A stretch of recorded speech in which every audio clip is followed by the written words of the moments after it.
Welcome to National Parks Traveler, where we explore the national parks and the issues that involve them. The New York Times recently summed up one of the biggest climate change stories of the year so far. The planet's average sea surface temperature spiked to a record high in April, and the ocean has remained exceptionally warm ever since, the paper reported. In July, widespread marine heat waves drove temperatures back up to near record highs, with some hot spots nearing 100 degrees Fahrenheit. This is Kurt Rebenchek, your host at the National Parks Traveler. In late July, water temperatures off the southern tip of Florida surpassed 100 degrees Fahrenheit. What are the impacts of this hot water to Dry Tortugas, Everglades, and Biscayne national parks? We're going to explore that question with Dr. Steve Davis, the Chief Science Officer for the Everglades Foundation. The Everglades Foundation, the only organization whose sole mission is to restore and protect America's Everglades. Learn more at evergladesfoundation.org. Whether it be strategy, business planning, change management, board development, executive search, or diversity planning, Potrero Group is here to help. They mix a depth of experience in the parks and land space with the breadth of best practices from other industries. For more information or to schedule a preliminary conversation, go to potrerogroup.com. Potrero group.com. The Yosemite Conservancy helps visitors connect with Yosemite through adventures, volunteering, and the arts. It's the only nonprofit dedicated to supporting Yosemite National Park and funds grants to improve trails, restore habitat, protect wildlife, and inspire the next generation of nature lovers. Learn more at yosemite.org. Welcome back to the Traveler, Steve. Thanks, Kurt. Good to be here. So before we get into some of the impacts, could you explain how the ocean waters are getting so hot? You mentioned the Atlantic Ocean and even the Gulf of Mexico, and the mind envisions these enormous bodies of water that one would think would be pretty difficult to heat up so much. Well, it really takes years and decades to heat up large areas of water, whether the Great Lakes, Lake Okeechobee, something significantly smaller, or even a place like the Gulf of Mexico and the coastal waters around Florida. It takes a while for that water to heat up. It absorbs an enormous amount of energy, but especially with the heat that we've had this summer, lack of cloud cover in certain areas, and also with a calming of winds that we normally rely upon in the afternoon here in South Florida. Those calmer conditions have allowed that water to heat up as well. What would be the normal, or what was the normal water temperature in the summer in the Gulf of Mexico? Well, of course, it depends on where you are and what depth you are. The Florida shelf, which extends about 50 miles off Florida's west coast and down to the Florida Keys and where the Dry Tortugas are, that's a relatively shallow body of water that is quite a bit warmer than the deeper open water areas of the Gulf of Mexico. And it's not uncommon for that to get up to the upper 80s in the height of summer. But as you mentioned, we've seen some nearshore temperatures, especially in the shallower zones, and especially for waters that don't flush very well in places like Florida Bay and Lower Biscayne Bay have exceeded, in some cases, what we're measuring in the atmosphere. Those waters just sit and heat up from day to day to day. Wow. And I imagine it takes an equally long or maybe longer period of time for them to cool down. It does. And this year has been as hot as it's been. It's a little bit hotter than what we've seen previously. And I think back to 2015 when we had a seagrass die-off in Florida Bay. We saw temperatures well in excess of 93, 94 degrees, and even had a recorded temperature of 100 in an area that suffered seagrass die-off that year. We're seeing the same kind of temperatures this year. So it's not, that extraordinary. The problem is this year it seems to be a longer duration, and we know that in, again, Florida Bay, Everglades National Park, as an important point of reference. It's such a shallow system that the bay temperatures roughly track the temperatures in the atmosphere. So as the air starts to cool down, we'll see the bay cool down, and so we're obviously looking forward to that as we head into late summer and into the fall. Yeah, yeah. Now these 100 degree plus readings, are they right along the shoreline, or do they extend out quite a bit into the bay? They do sort of hug the shoreline. And one area in particular, Garfield Bight, which is an area roughly 10 to 12 miles to the east of Flamingo. So for folks that have been to Everglades National Park, you drive that main park road down to the very end, you end up in Flamingo. And so it's an area that hugs the shoreline, and it's an area that doesn't flush very well with the tides.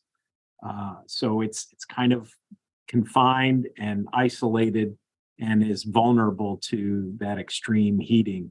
It's also vulnerable to variations in freshwater flow. We know that in 2015, that area, not only was it incredibly hot, but the salinity levels were about double that of ocean water. And that kind of speaks to the vulnerability of that area and how poorly it flushes with the tides. So the water just sits there, it evaporates and becomes very salty, but it also absorbs an enormous amount of heat. Right, right. Now, the shape of Florida with that long stretch down south, I mean, kind of is the eastern edge of the Gulf of Mexico. Are you seeing warming temperatures on the east coast of Florida, similar temperature in the water? Yeah, we're seeing similar extreme heat in areas of Biscayne Bay that again don't flush very well with the tides. So areas where you have a lot of mixing and circulation, the temperatures don't get that high. It's the water that sits there and basically stews day after day. And so upper Biscayne Bay, lower Biscayne Bay, those areas don't flush well. And so we're seeing upper 90s in those areas as well. And I think it's important to note that it's not so much the daytime highs that are a concern. It's the nighttime lows that are a concern. And I'll speak to that, but we're seeing nighttime temperatures in some days not dipping below 90 degrees. So it really does not cool off sufficiently, which certainly has an impact on the physiology of the organisms in the water. But most importantly, it affects the ability of that water to hold oxygen overnight when everything living is depending on that oxygen to get through the night before photosynthesis kicks in the next day. Wow. One of the most publicized impacts of this ocean warming, at least that I've heard of, is coral bleaching. Could you explain the process of coral bleaching and what happens to make the corals go white? Does it take a great rise in temperature to occur? Well, I'm truly not an expert in coral biology. What I do know is that as temperatures get above a certain threshold, it causes the organisms that sort of make the coral skeleton to become stressed and ultimately eject from that reef body and therefore leads to the bleaching of that coral. But I don't consider myself an expert on corals, so I feel uncomfortable speaking to that. Yeah. Sorry about that.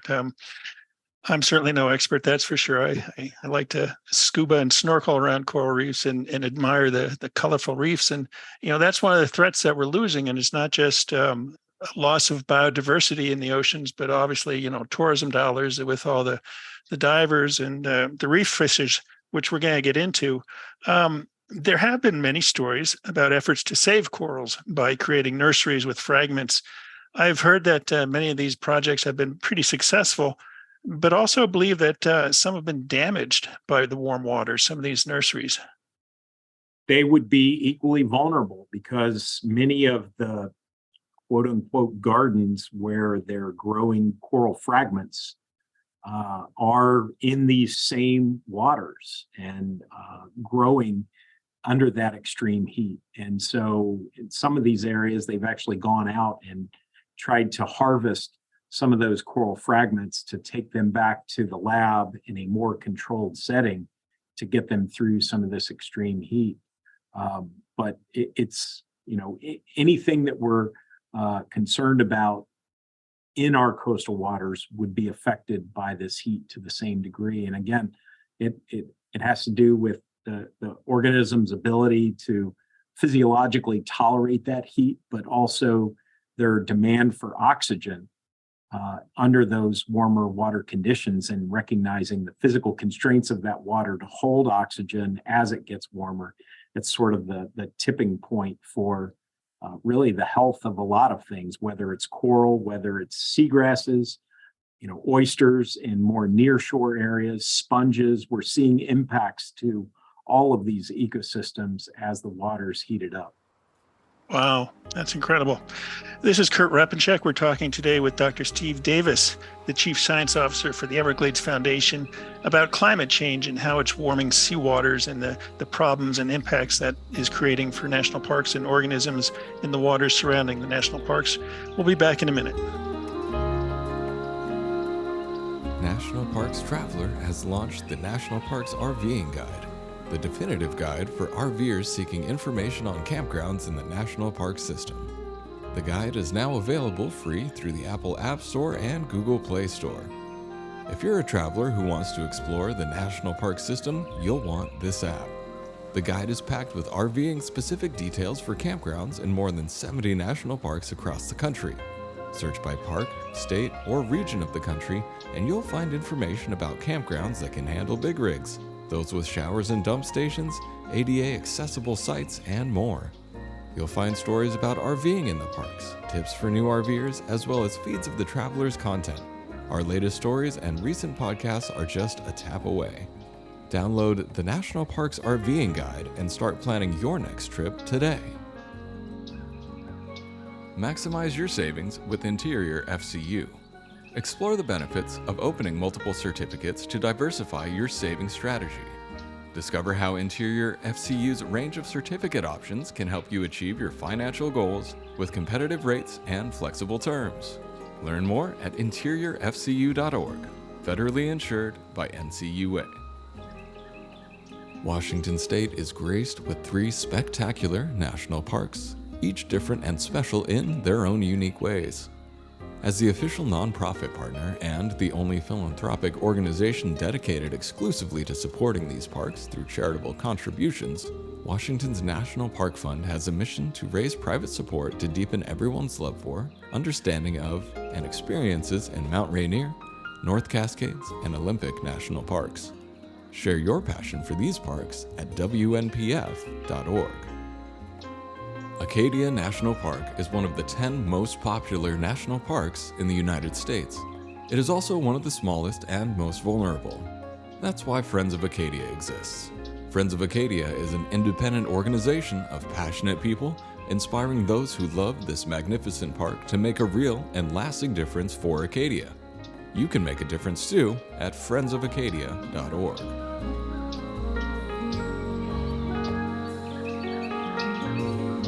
Steve, the Florida Reef stretches 350 miles roughly from Dry Tortugas National Park, far to the south of Key West, up to Martin County, I believe, on the east coast of Florida. That has a lot of exposure to these ocean temperatures. Any insights into how that reef is faring under these temperatures? Well, it's a massive reef system, as you point out, the 3rd largest reef system in the world, and it's connected from the Dry Tortugas, as you mentioned, all the way up to Martin County with the Florida Straits, that current of water that flows out of the Gulf Stream and all the way up our East Coast. So they're all, whether you're in the lower Keys, the middle Keys, or all the way up the lower East Coast, they're experiencing the same water quality conditions for the most part.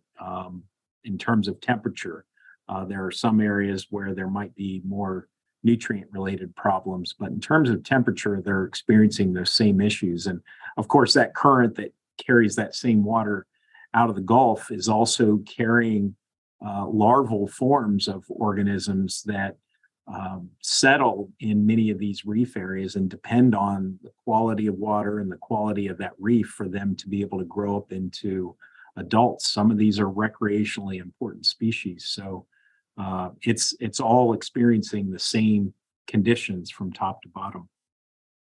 Yeah, that's incredible. You mentioned, I believe it was back in 2015, maybe, that you saw similar ocean water temperatures, but for a shorter duration. Were there any obvious impacts to the reef from those temperatures? Do you recall?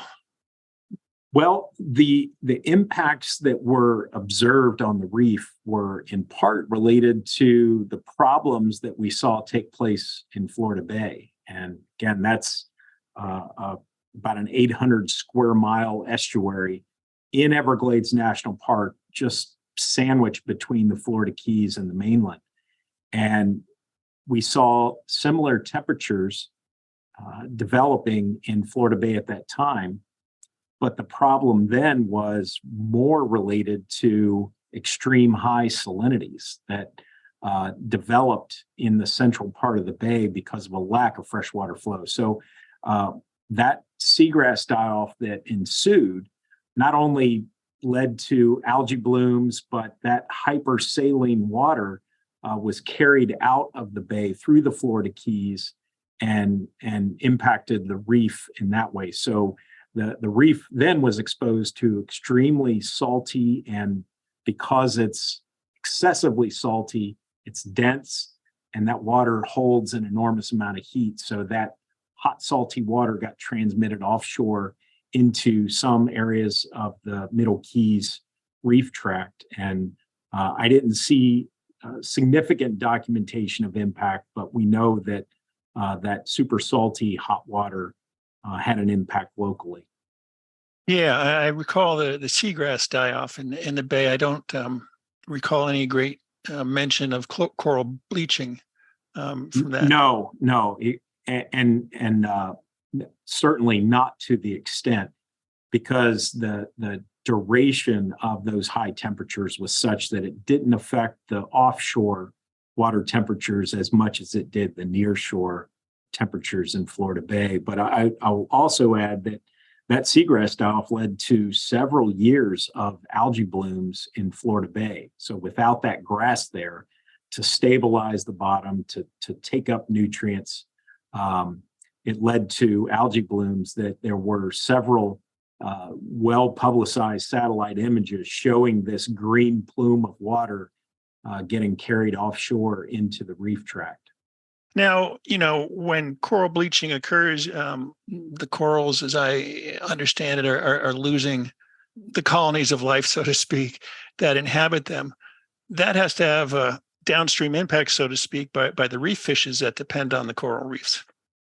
Everything from the smallest of fish and the grazers up to the predatory, more recreationally sought after species. So it has a cascading effect throughout the food web. And, we associate our reefs with being incredibly diverse, incredibly productive, but that starts with the health of the coral itself and the connection to healthy ecosystems like seagrasses and mangroves. So as those dominoes start to fall, you see the cascading effect throughout the food web. Yeah, because Florida Bay, is a very important nursery, so to speak, for reef fishes and shellfish and whatnot. Incredibly so. And I mentioned the larval fish transport, and the studies show very clearly that these larvae get transported along the Keys, and the small eddy currents that spin off of that force these microscopic fish into seagrasses, into mangroves. And so it's the communication, the connections between those habitats that really boost their productivity overall. And again, as one of those systems starts to break down, that connection and the overall productivity starts to break down. Are we seeing stagnation in the Florida Bay to go along with these really, really warm water temperatures? Well, there are some areas that are vulnerable to stagnation naturally because Florida Bay is not like an open bay system like the Chesapeake. It's actually more like an ice cube tray where you have a series of basins that are intermittently connected to one another, either through wind events or high freshwater inflow events from the Everglades, hurricanes. But generally, the water in each of the basins across that ice cube tray are isolated from one another to some extent. And it promotes the evaporation, the salt concentration when we're not getting enough freshwater flow, or during really hot periods like we've experienced over the past month and a half. It allows for these basins, some of them that don't exchange with tides or freshwater, to heat up extraordinarily. And that's what we're seeing. So those areas are naturally vulnerable. But having said all that, it's fortunate that we're seeing the benefits of Everglades restoration playing out because we don't see the excess salinity across some of these areas that we've seen in the past that led to seagrass die-off. The temperature is there. It's just that the salinity is not to that critical level that would lead to a massive seagrass die-off. Yeah, and that's due to the inflows coming down the river grass. Because of the bridges that have been built on Tamiami Trail, some of the other infrastructure that helps to keep that water in the park, send it all the way down to Florida Bay. We're absolutely seeing the benefits of that right now, but it really now depends on how long we're going to see this extreme heat as to the health of that ecosystem beyond the summer. Yeah, is there any forecast for how long it'll continue? I've heard that August is going to be equally warm, but at the same time, our August is in South Florida is generally the wettest month of the year, certainly wetter than July. July is traditionally quite dry, and I don't understand what drives all that. But if August is an average wet August, we're going to have more cloud cover, we're going to have more rainfall, and we're going to have more wind. That all of the above will help to lower the temperatures from what we saw in July. So even if the air temperature is equally warm, I think we're going to see conditions subside. Some of these extreme heat conditions subside around our coastline. Yeah. Now, Central Florida, did it receive a significant amount of rainfall during July? Were there a couple of big storms that moved through and led to some greater releases from Lake Okeechobee? No, we have not seen significant discharge this year, even though the lake is still quite high. And as a carryover from Hurricane Ian last year that devastated our southwest coast, we had record rainfall north of Lake Okeechobee. The lake shot up 4 feet in elevation, and there was concern through the dry season because we couldn't send large volumes south that we would have to see massive discharge of polluted Lake Okeechobee water to our east and west coast. We haven't seen that yet, and I think in part it's because July was quite dry, and so we're watching that very closely. And really, that's one of the major motivations for Everglades restoration is to help us control lake levels better and send more of that water south. And we know it's polluted, so we've got to have the storage capacity and the treatment capacity to send those volumes south so that we're not dumping it to our east and west coast. So we're making great progress there. And the key to that is the big Everglades agricultural area storage reservoir that's now under construction and is slated to be completed by 2030. So we're watching that, but we're also, watching lake levels from day to day to in hopes that we don't have to see those polluted discharges, because that's really adding insult to injury when you've got these incredibly, extremely hot conditions in the estuaries and our coastal waters, and to dump polluted water on top of that would really make things worse. Yeah. Well, what's the cause of the pollution in the lake waters? Is it agricultural runoff? It's largely agricultural. 3/4 of our pollution around the Everglades comes from agricultural pollution, and in part has to do with the attempts to straighten the meandering Kissimmee River into a canal and draining the floodplain and farming that floodplain, and then to the south, draining that Everglades agricultural area that's now primarily farmed as sugarcane. The contributions from the north and south led to the pollution of Lake Okeechobee because they used to back pump water from the south back into the lake. So that pollution has really impaired the lake to the point where now every summer we're seeing toxic blue-green algae form on the lake. And not too long ago, more than 75% of that 700 square mile Lake Okeechobee was covered in toxic blue-green algae. And that's subsiding a bit, but the concern is when those gates open to the east and west, it's not only carrying enormous volumes of polluted freshwater, but it's carrying those toxins along with it. Wow. This is Kurt Repenchek with National Parks Traveler.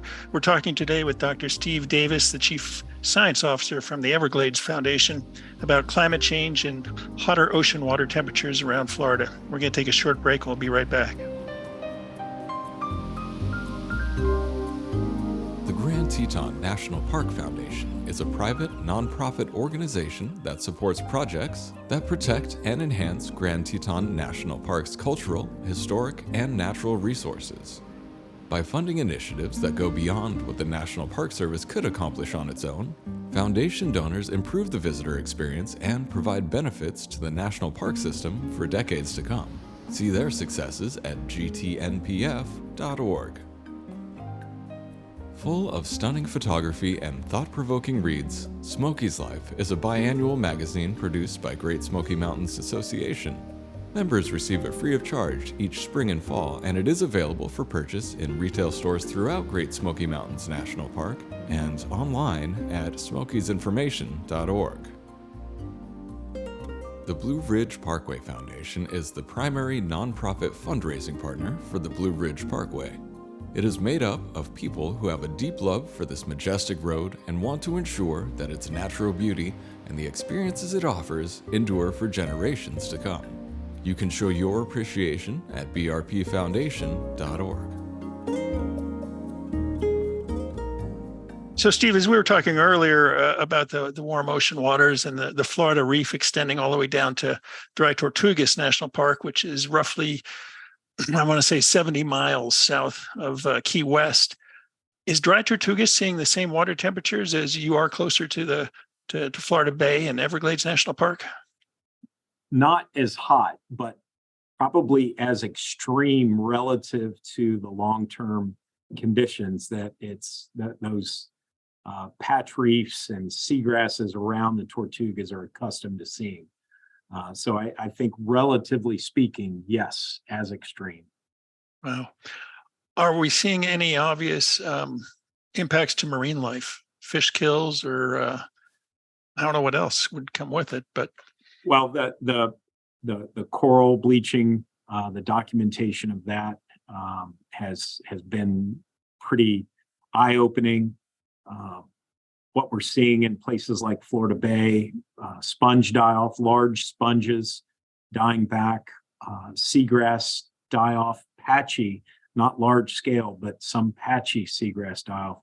We're witnessing that. Fish kills in different areas of our really hot nearshore coastal waters. We're certainly seeing the impacts of that. And I communicate regularly with fishing guides that are out on the water. They send me pictures of things, and I've spent a little bit of time out there myself, and just, you really get the sense that things are on the edge and just holding on, trying to get through. And it really speaks to how fragile nature is. And when we throw these types of extreme conditions at our environments, whether it's extreme heat or nutrient loading or things that lead to algae blooms or lack of freshwater flow, it really not only stresses them, but it sets back their condition to the point where they don't fully recover in many cases. So I think some of these impacts are yet to play out with regard to larval fish production and growth into a size class that we can observe. We may not know the impacts of that for another year or two. We don't know how much of the reef will recover. That will take some time. So the impacts we're seeing are still sort of playing out and are yet to be documented. Yeah, I mean, nature can also be very resilient and adaptive. Every now and then there's a story that pops up about this section of coral seems to be immune from the higher water temperatures, or has figured out how to cope with it. So you always have to hold out some hope for that type of scenario arising. Yeah, and we do see an enormous amount of resilience here across our ecosystems in South Florida. In some years, we've had rainfall in just the right amount at the right time, and that's led to record-breaking wading bird nesting. Right. Wading birds are among our most iconic species, along with the American alligator and the Florida panther. And we see that if we can get the water right, the species will respond. We've also seen that those estuaries on our east and west coast that get pummeled with polluted Lake Okeechobee discharge because we don't have the capacity to send that south. And if we go a couple of years without those discharges, we start to see habitat recovery. The seagrasses come back, the oysters come back in those bays and estuaries. So the resilience is there. It's just a matter of getting the conditions as close to ideal as possible. And again, that's largely what Everglades restoration is about, at least for our inshore and freshwater ecosystems. Yeah. Now, Biscayne National Park, 95% of it is underwater. So what is happening to that park with these high water temperatures? Well, it's equally vulnerable, and some of the hottest temperatures we've seen have been in southern Biscayne Bay. And the Everglades historically was connected to Biscayne Bay, not only through periodic surface water connections, but also through groundwater. With that massive volume of water sitting on the South Florida Peninsula and our porous geology, there was a lot of groundwater discharge, fresh groundwater discharge into Biscayne Bay. And one of the goals of Everglades restoration, and there's actually a project that's being planned right now as part of Everglades restoration called the Biscayne Bay Southeast Everglades Ecosystem Restoration. It's a mouthful of a project, but one of the objectives of that project is to improve nearshore salinities, which means we're spreading out freshwater flows into Biscayne Bay as opposed to just dumping it out a canal. And if you've been out into some of these areas when the canals are releasing and thinking about the heat that we're experiencing right now, those canal release points, that's cooler water coming off the land or coming out of the groundwater into some of those nearshore zones that are experiencing extreme heat right now. And so spreading out that freshwater flow will certainly help to mitigate some of these types of temperature related impacts that as of right now, we don't have the capacity to do. Yeah. It's probably too early, I would guess, to say that Biscayne is really endangered because of these hot waters and what they're doing to the marine life and the coral structures. Similarly, we have concerns about the reef that's just outside of Biscayne Bay, but also the patchy coral heads and also seagrasses that cover much of Biscayne Bay. But as we have problems related to heat, we also have problems related to nutrient loading into Biscayne Bay. And so those are also issues that need to be addressed because temperature is really just sort of a catalyst in affecting a lot of these problems that already exist, whether it's nutrient related or problems with algae growth. temperature just exacerbates the issues around that. A lot of it has to do with oxygen. A lot of it has to do with the physiology and the metabolism of these organisms. So it's temperature itself doesn't necessarily kill. It's all these other surrounding circumstances in our coastal bays and estuaries. Yeah. I'm wondering how extreme or how large this problem is. I mean, do you have colleagues in the Virgin Islands who are documenting the same type of conditions, say around Virgin Islands National Park, Buck Island Reef? I don't in the Virgin Islands, but I know that, I've got colleagues that work in terrestrial ecosystems in Arizona. They're experiencing these same types of problems. I've got colleagues in the upper Gulf of Mexico. They're experiencing similar problems. And again, it's not just heat, it's the combination of heat and nutrient loading or reductions in freshwater flow that are affecting those ecosystems. Do those problems creep ashore, so to speak? I mean, you've seen the die-offs of the grasses, the seagrasses in Florida Bay. What about the mangroves, that last stand, so to speak, on the shoreline buffer? The short answer is exactly. We've seen in recent years, I talked about the seagrass die-off we saw in 2015. That also was so extreme, we saw mangroves dying because the salinity was so high. And again, temperature does play a role in the recovery of those mangroves that die back. And a good example is after Hurricane Irma, we saw a pretty substantial area of mangrove around Flamingo that has since yet to recover. And in fact, Hurricane Ian knocked many of those snags down. And those soils, highly organic mangrove soils, could support new mangrove growth. But in some areas, those soils are breaking down and collapsing.